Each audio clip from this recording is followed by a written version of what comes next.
Sa mundong puno ng hamon, panganib at pagbabago, may mga taong tahimik na nagbabantay sa ating kaligtasan. Hindi na sila lagi nakikita at hindi lagi napapansin at hindi rin kinikilala. Pero sila ang unang umaalalay sa harap ng banta at huling umaalis kapag ligtas ng lahat. Sila ang ating mga security guard na magigiting.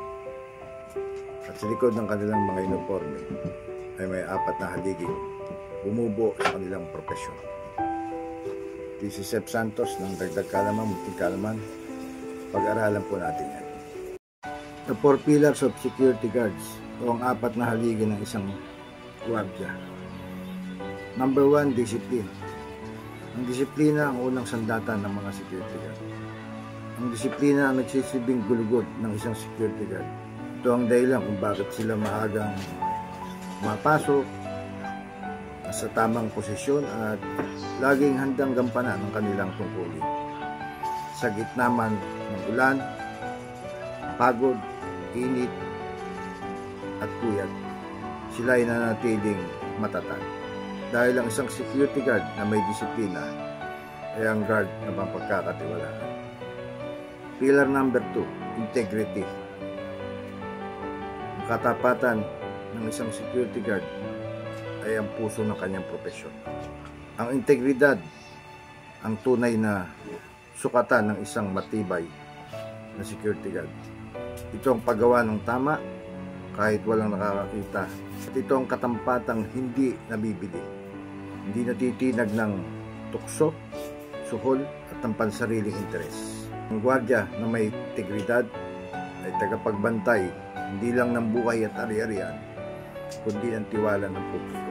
Pillar number 3, laging alerto, laging handa. Hindi lahat ng bantay ay nakikita. Kaya't ang isang tunay na security guard ay mapanuri, pagmatsyag, lagi nagmamasid, lagi nag-iisip, at lagi nagbabantay. Isang maliit na detalye lang, maaaring maging susi sa pag-iwas sa malaking kapahamakan. Kaya ang gwardiya ang alert today, sigurado, alive tomorrow. Totoo yun. Pillar number 4, service. Serbisyong may puso. Yan ang ating mga security guard. Ang security ay hindi lang isang tungkulin. Ito ay serbisyo. Serbisyong may paggalang, may malasakit, may profesionalismo. Sa mga oras ng emergency, sila ang unang tumutulong. Sa oras ng pangangailangan, sila ang takbuhan. Ang tunay na bantay ay hindi lang tagapagprotekta, sila may naglilingkod.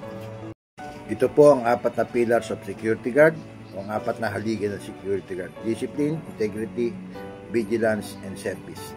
Ang 4 na haligi, hindi lang po bumubuo ng trabaho ng isang security, hindi karakter ng isang tunay na tagapagbantay. Ako po si Sep Santos at ito ang inyong Dagdag Kaalaman, Munting Kaalaman. Ingat po tayong palagi. Mabuhay.